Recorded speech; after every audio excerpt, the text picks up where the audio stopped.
Wow, saya tidak menyangka Nusron Wahid ternyata sangat tolol. Demi bisa merampok tanah rakyat, dia mengatakan, rakyat itu hanya punya hak pakai. Sebenarnya semua adalah tanah negara. Lalu kemudian berkata lagi, dari mana jalannya tanah warisanmu?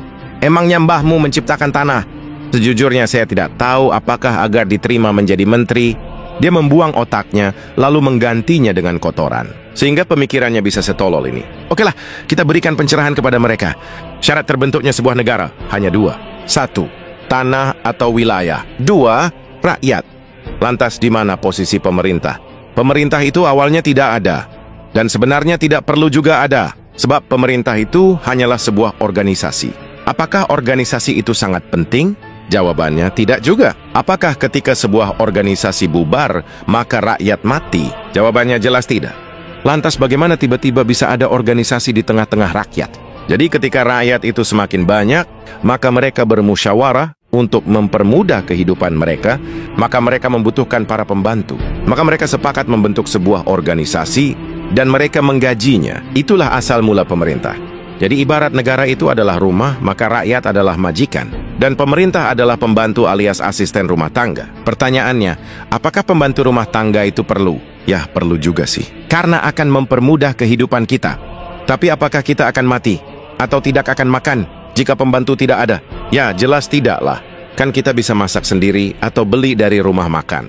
Jadi seperti itulah peranan pemerintah di tengah-tengah rakyat. Nah, masalahnya para pelayan di negara kita ini dari awalnya sudah sangat culas. Jadi mereka sering menyamakan pemerintah sama dengan negara. Disinilah awal mula kesesatannya. Sehingga mereka berpikir, berarti tanah negara adalah tanah pemerintah. Boom, hancur sudah kan? Mereka salah persepsi. Lalu kemudian menggunakan persepsi yang salah itu untuk mengklaim apa yang bukan miliknya. Jadi perlu Anda ketahui pemerintah dan negara itu berbeda. Oke, untuk meluruskan pemahaman mereka, kita akan pakai istilah Yunani. Sebab Yunani adalah pusat filosofi dunia, di mana hampir semua konstitusi negara-negara di dunia itu diadopsi dari filsafat Yunani. Jadi negara dalam bahasa Yunani disebut hora. Hora artinya adalah tanah atau wilayah tempat tinggal manusia alias rakyat, kampung halaman atau negeri. Jadi ketika ada puisi berkata, negeriku yang indah elok permai, itu artinya adalah wilayah kelahirannya atau kampung halamannya. Jadi jangan Anda bayangkan pemerintah seperti Indonesia yang isinya Nusron, Sri Mulyani, Omon-Omon, dan para tikus lainnya bisa rusak keindahan puisinya tadi. Kemudian rakyat dalam bahasa Yunani disebut demos. Nah, jadi jika Anda menyebutkan kata demokrasi atau negara demokrasi, itu artinya kedaulatan rakyat. Sebab demokrasi berasal dari dua kata, yaitu demos dan kratos. Demos artinya rakyat. Kratos artinya majikan, pemilik, pencipta, tuan, dewa, ataupun Tuhan. Ini sejalan dengan filosofi Latin, yaitu Vox Populi, Vox Dei. Artinya suara rakyat adalah suara Tuhan, atau kehendak rakyat adalah kehendak Tuhan. Jadi ibarat negara adalah rumah, maka rakyat adalah penciptanya. Kemudian pemerintah di dalam bahasa Yunani disebut kifernisi. Artinya pelayan administrasi, ministry, ataupun pembantu rakyat. Jadi kata pemerintah sendiri, sebenarnya itu sudah sangat sesat. Karena pemerintah artinya adalah orang yang memerintah. Pertanyaannya, bagaimana bisa pelayan yang digaji memerintah tuannya? Ini kan sudah sangat sesat. Jadi kesesatan paradigma inilah yang membuat para pelayan rakyat itu semakin jauh dari fungsinya. Harusnya sebagai pelayan mereka berlutut pada majikan.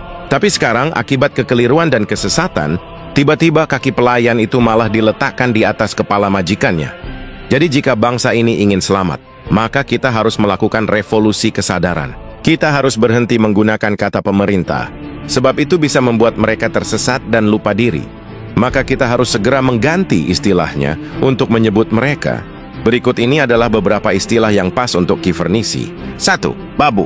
2. Pelayan. 3. Abdi. 4. Mandataris. 5. Pekerja. 6. Pembantu. Atau apa kira-kira istilah dari daerah Anda? Jadi terjawab sudah ya. Jika si Nusron berkata, emang mbahmu menciptakan tanah? Jawab saja, dasar tolol. Emang pemerintah yang menciptakan tanah? Tanah itu ciptaan Tuhan. Sementara negara itu adalah tanah wilayah tempat tinggal rakyat. Sedangkan pemerintah, atau bahasa tepatnya kifernisi, itu adalah organisasi pelayan rakyat. Bisa ada, bisa tidak. Jadi mari bangkit. Dan beri pelajaran kepada para pembantu kita itu sebelum mereka semakin kebablasan. Hidup daulat rakyat!